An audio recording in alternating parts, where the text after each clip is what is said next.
She had the dining table set like a pitch meeting, laptop open, notes stacked, a timer on her phone. I'd just dropped my duffel by the couch after 3 days on the road. Before I could ask about the dog, she clicked the timer and pointed to the chair across from her. You have 7 days to prove you're worth keeping. I looked at the timer, then at her. That your opener, Emily? She lifted her chin. I'm serious. I need commitment, clarity, and an action plan. You can call it a trial or whatever helps you hear me. Right. I pulled out the chair, didn't sit. And what happens on day 8? Depends on your results. I let the silence sit there, the kind that makes a person repeat themselves. She didn't. She slid a color-coded sheet across the table like I was applying for access to my own life. Metrics, she said. Reliability. Emotional presence. Timeline alignment. Timeline alignment, I echoed. Because Sierra got a ring last weekend and your mom started a countdown clock? Her eyes narrowed. Wow. You always do this when things get serious. Deflect to other people. I'm pointing to the scoreboard you just hung on the wall. It's for us, she replied. Structure helps. My therapist said accountability is healthy. Your therapist give you the timer too? Or is that extra credit? A muscle twitched in her cheek. I'm done waiting around while you decide if I'm worth it. 7 days. If I'd known where it was headed, I'd have asked her to stop the timer and save us both the week. In the morning, I changed the rules. I was up before the sun, coffee at the counter, work boots by the back door. She shuffled in wearing a robe, hair up, phone in hand. You're making coffee? She asked, like it was Exhibit A for the defense. I'm making choices, I told her. New policy. I'm stepping back from all the extras I've been covering by default. I'm not your safety net. I'm your partner. So until we figure out if this is a team, I'm pausing the freebies. Her eyes flicked. What freebies? The household subscription I've been paying under my account. The shared phone plan I added you to last year. Call your carrier, get your own line by Friday. The spare car I let you use on Tuesdays? It's booked for client visits this week. Spare key to my office. Please bring it back tonight. Rides, errands, tech support. Off my plate unless we agree otherwise. You're punishing me. No, I said. I'm putting boundaries where we should have had them. You want evaluation? Start here, equal adults. She crossed her arms. So now I'm stranded? You have a car, I reminded her. Your car. It works fine. I did the brakes last month. That was a freebie too. That's not fair. Fair is both of us carrying our own weight. My therapist told me to ask for what I need, she said. I need you to show up. I am showing up, I said, finishing my coffee. Just not to an audition. She paced to the sink and back. So what is your plan then? You love plans. Simple. We do less. We do it cleaner. One dinner on Wednesday. You and me. No family. No friends. No checks. No metrics. We talk as adults. If you want to evaluate anything, evaluate that. And if I say that's not enough, then we're already done and this is over time. You're being dramatic. I'm being clear. She stared at me like she expected me to soften. I didn't. She set her phone down on the counter with a little tap. Mom asked if you're coming to Sunday dinner, she said. No, I answered. Tell her I won't be available this Sunday. Or most Sundays. My schedule changed. Convenient. Healthy, I corrected. Her mouth twisted. We'll see how you're doing by Thursday. That's your timer talking, I said, grabbing my jacket. Turn it off. At lunch, a text pinged. It was a screenshot of an article with a highlighted sentence. Structure creates safety. Underneath, her line, my therapist says accountability is healthy. See you Wednesday. I told myself we were going to talk like adults. That was Petlia 1, and I let it hang. Wednesday night, she showed up early to my place carrying a casserole like a peace flag. The kitchen smelled decent. I set out 2 plates. She kept glancing at the counters like the space was on probation. I was harsh Sunday, she started, hands flat on the table. I shouldn't have said it that way. I want us to be good. Good is a baseline, not a prize, I replied. I'm trying, she said. This is me trying. Okay, I said. Then let's try simple. No spreadsheets. She nodded. Agreed. No timer. She pulled her phone out and set it face down.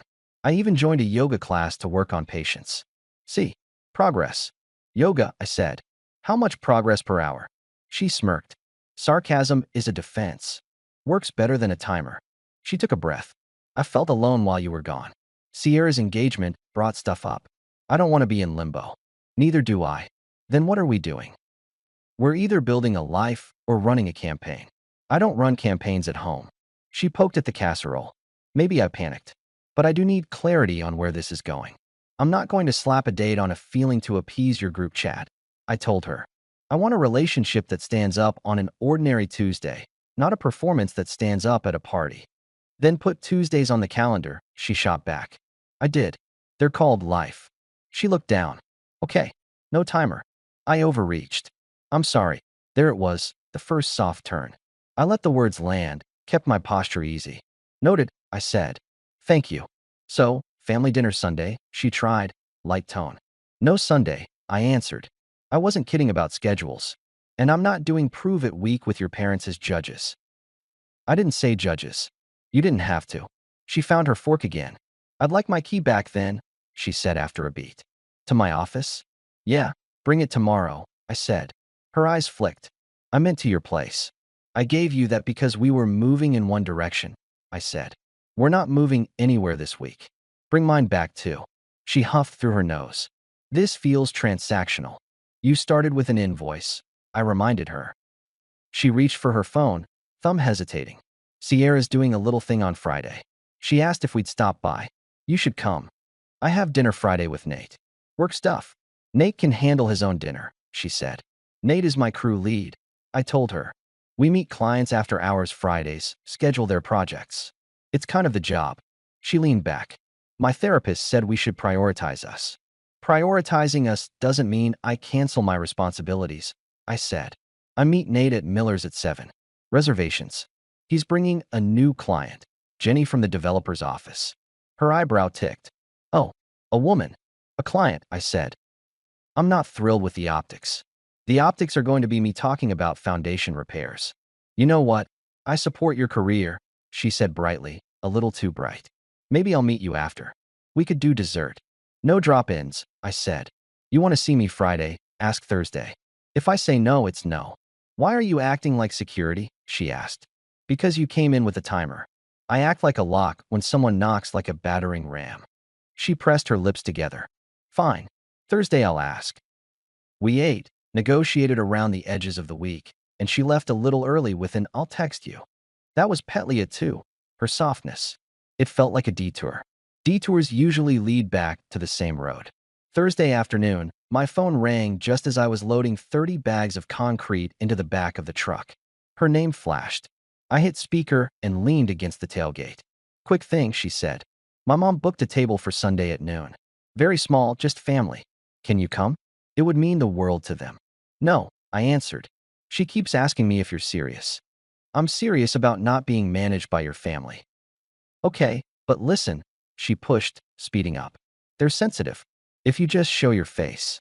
I'm not auditioning for them. It's not an audition, she said. It's respect.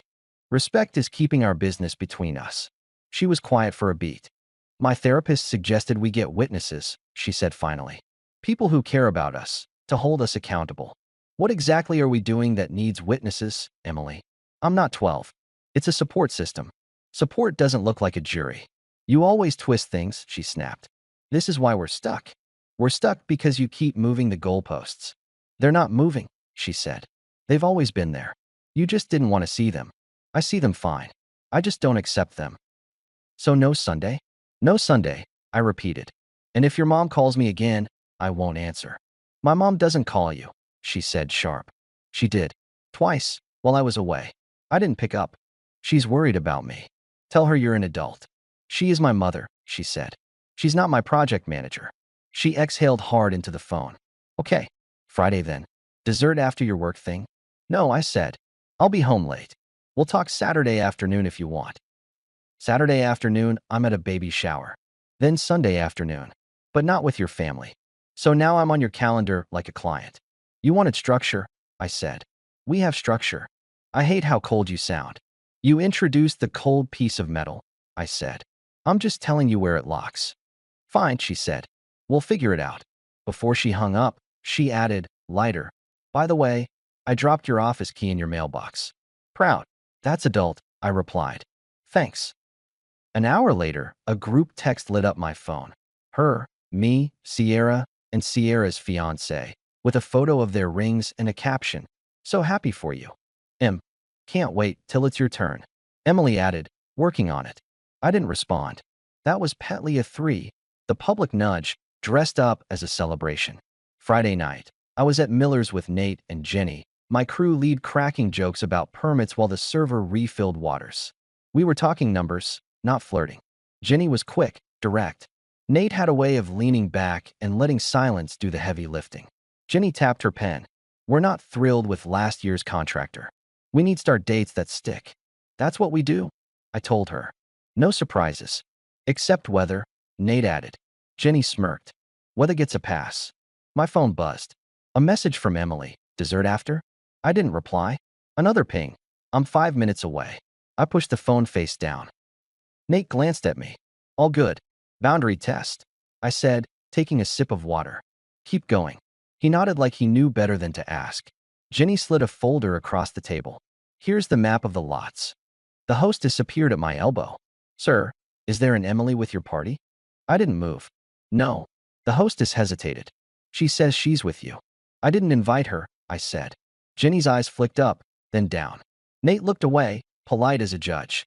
Emily stepped around the hostess anyway, smiling like she'd just spotted a long-lost friend at the airport. "Hey, there you are." I didn't stand. "You weren't invited, Emily." "I was nearby," she said. "And I figured since we're on a clock." "We're not."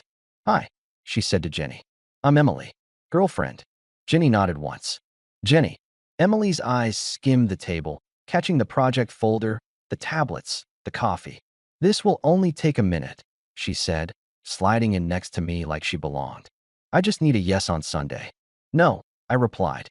"And you're leaving?" "This is important," she said, voice chipper but strained. "My therapist said to show up for what matters." So I showed up.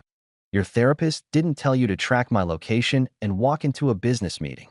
"I didn't track," she said, too fast. I glanced at her phone face up on the table. The Bluetooth didn't lie. "You did." Jenny sat back, face blank. Nate's jaw flexed once, and then he studied his water glass like it had answers. Emily tried to laugh. "Okay, fine, I checked the app. That's not a crime." "It's a boundary," I said. "And you just ran straight through it." "Because you ignore me," she said, the chipper breaking. "You keep pushing me away and acting like I'm the problem. And I had to do something." "You had to crash a professional dinner?" "I had to be heard." "You're loud, Emily," I told her. "Hearing you isn't the issue. Respecting each other is." "You should go." She stared at me, then at Jenny.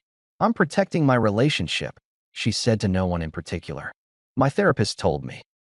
"Your therapist doesn't run this table." I cut in. Nate cleared his throat. "We can reschedule," he offered to Jenny, kind. "Don't," I said to him without looking. I turned to Emily. "Out. Now." "Or what?" she challenged. "Or we're done." She laughed again, hollow. "You're not ending anything in a restaurant." "You're right," I said, standing. "I'll end it on Sunday, after I finish what I started here." She stepped back like the chair had moved on its own. "You're serious." "I'm steady," I told her. "There's a difference." She looked around for an ally, found none. She tried to kiss my cheek. I moved enough for it to miss. Then she left, not gracefully. The hostess watched her go. Nate let out a breath he'd been holding. "You good?" "I'm done," I said. Jenny closed the folder gently. "You okay finishing the numbers tomorrow?" she asked. "Yeah," I answered. "We're done for tonight." I paid. I didn't look at the door again. The Bluetooth had told me enough. Saturday morning, she arrived at my buddy Luke's workshop with a basket like she was joining a picnic.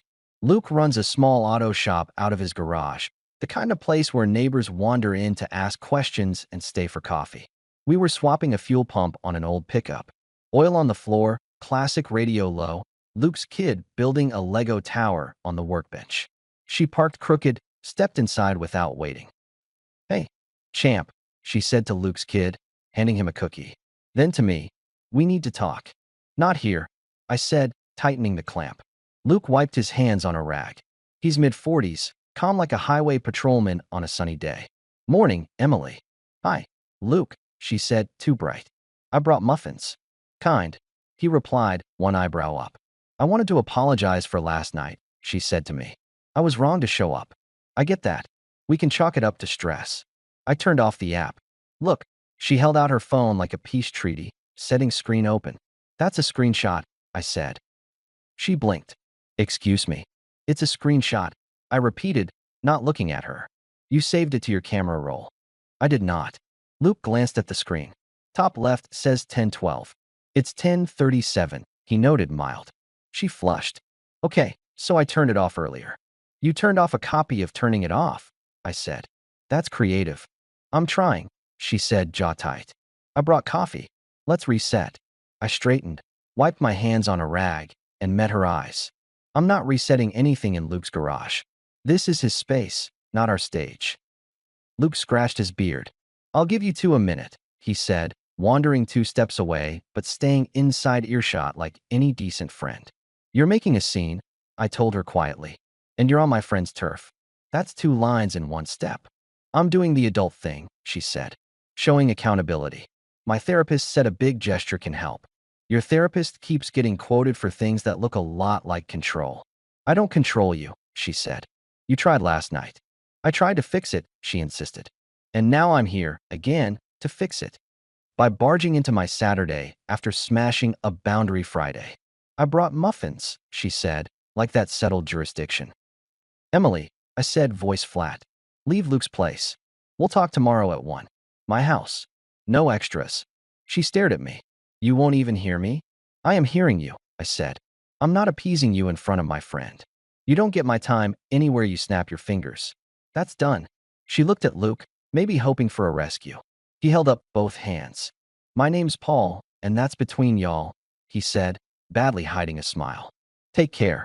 She lifted the basket like a shield. You're cold. I'm calm. I hate this version of you. This version of me stops being disrespected, I answered. Fine, she said, breath shaking now for effect. Tomorrow at 1. Can I stay tonight, though? We can cook. Make it nice. No, I said. I'll be sweet, she murmured, stepping closer. No timers. Just us. Luke's kid dropped a Lego. The sound was loud in the space. I gestured to the open door. Tomorrow at 1. She left the basket on the bench and walked back to her car. She didn't cry. She fumed. She drove off fast enough to kick gravel against the curb. When I got home at noon, there was a manila envelope wedged in my door.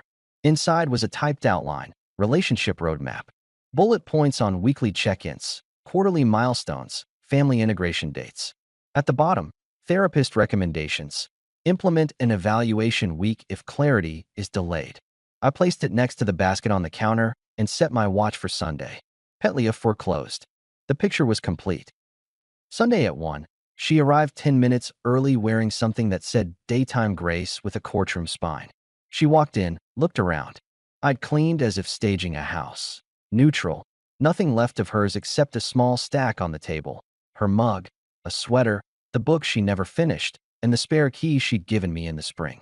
My spare key lay next to it. She clocked the table, then me. So that's how this is. This is how adults end things when respect is gone, I said. You're ending it? She asked, as if she hadn't heard me Friday. I told you I'd do it on Sunday, I replied. You're serious. I'm steady, I said again. You put me on a timer. You tried to run our life like a project plan. You invited a jury. You walked into a business dinner uninvited because a blue dot told you where to go. And you call it care. I call it proof. Proof of what? She demanded, color rising. Proof that you want control, not partnership. That's not true, she said. I want safety. That's a nice word for control, I said. And you'll keep using it with the next guy until one of you believes it. She let out a short laugh. This is because of Jenny, isn't it? This is because of you, I told her. Everything you did this week matches what you've been inching toward for months. Sierra's engagement didn't cause it. It just gave you a deadline and an audience. You're punishing me for wanting commitment, she said. No, I said. I'm choosing myself over a scoreboard. You're making a huge mistake, she warned. Maybe, I said, but it's my mistake to make. Don't do this, she said, stepping closer. We can try again. I'll turn off the app. I'll tell my mom to back off. I'll cancel the timeline. I'll be kind. Baby steps. Name it. That's what you offered yesterday, I reminded her. You had 12 months to treat me like a man you respect. You chose a week to manage me like a project. We're not compatible. My therapist said people can change, she said softly, tears arriving now. People can, I said. But you changed tactics. There's a difference. You're cruel, she whispered. I'm clean, I corrected. Here's what happens next. I'm moving the last of your things to your car. Your name is off my accounts. Mine is off yours. No shared errands. No drop-bys. No late-night check-ins. If you want anything from this house, text me a list and a time. If you want to talk, we have nothing left to say. She looked at the table again, fixating on the keys. You're really doing this. I already did, I told her. Friday was the end. Today is the paperwork. You're throwing away something special, she said weakly. Special respects boundaries, I replied. She grabbed the sweater, folded it like she needed something to control. What am I supposed to tell my mom? Tell her the audition's canceled, I said. Tell her you're not a project manager anymore. She flinched. I hate you for this. You'll thank me later, I said. Maybe not out loud. She lifted the spare key. I don't want yours, she said. I don't want yours, I returned. You're going to regret it when you're alone in that bed, she said. Cheap shot, last ditch. I sleep fine, I answered. I sleep on respect. Wow, she said. That sounded rehearsed. Practice, I said. I've been rehearsing leaving since Wednesday. She swallowed. You won't find better. I already found better, I said, gesturing at the quiet room. Me? She stared at me then, eyes bright and empty the way a person looks when a lever breaks in their hand. She took the mug, the book, the sweater. She put the key down. You don't get to tell this story like you're a hero, she snapped. I won't, I said. I'll tell it like I learned something. She moved toward the door, then turned back for one last pass. Say something you'll regret, she said. Go on. Get it out. I shrugged once. I don't regret clear. She held my gaze for 3 seconds and then left without slamming the door. She never liked noise. I carried her box to the trunk, set it in gently, and closed it. Take care, I said. She didn't answer. She drove away steady, not looking in the mirror. I took a breath and then did what a man does when he's done being managed. I cleaned the kitchen, rolled the envelope through the shredder, called my landlord to confirm the separate storage unit I'd reserved, and texted Nate. Dinner on me this week. Thanks for Friday. After that, I went to Luke's and finished the fuel pump. The truck started on the first turn. When metal lines up and does what it's supposed to. It's a small sermon you don't have to sit through. The next months were quiet and efficient. I put in more hours, pulled my team into projects we'd been circling, said yes to a contract on the north side that turned into 3 referrals. I bought a small place on a street with old oaks and neighbors who wave from their porches. The upstairs room became a workspace. The downstairs kept a pan and a skillet because I only needed one of each. I drove a used SUV. I tuned myself on Saturdays. I built a bench for the yard. I kept a schedule that made sense. I started seeing Claire after she brought her dad's truck to the shop and argued about torque specs with Luke like he was a ref. She's direct. She doesn't own a timer. She asks for what she wants and says no when she means no. Her boundaries show up like fences do, visible and respected. We go to the same diner every other Friday. The server knows we tip in cash and never leave a mess. When she's at my place, her key stays on the hook by the door. It's not a secret. It's shared sense. Every now and then a mutual friend drops a line. Emily's taking a break from apps. Emily moved to a smaller place closer to her parents. Emily's therapist did a workshop on relationship timelines. I nod and change the subject. There's nothing to fix in those updates. They just confirm what I already knew. Control is a habit. Respect is an agreement. I stopped negotiating with habits. I don't tell this story to feel big. I'm not better than anyone because I set a boundary and kept it. I just learned that you don't build a life with someone who hands you a week and a whistle and calls it love. You don't stand in a restaurant while they track you like a package and then apologize with muffins. You don't audition while your name is on the mortgage and your hands are on the work. You don't perform. You show up. And if the person across from you wants a scoreboard more than they want a partner, you leave them to their sport and walk toward your life. When I think about that Sunday, the clearest memory is the keys on the table. 2 pieces of metal facing each other without touching. It was honest. It was the kind of honest that cost something today and bought you something tomorrow. The timer ran out, but not the way she planned. The only countdown that mattered was the one between the thought, this isn't respect, and the action, okay then, we're done. If you've ever sat across from someone and felt the timer start without hearing it, you know what I mean. You can play along, or you can reset the board. I chose the board. I chose the kind of quiet that doesn't ask for witnesses. I chose to leave my door unlocked for the right person and my spine locked for anyone trying to manage me like a project. I still keep schedules. I still like lists. I still show up 5 minutes early where it matters. The difference is I'm no longer performing for a weekly review. The only review I care about is the one I do when I shave in the morning. Are you living like a man you respect? Most days the answer is yes. The rest I adjust.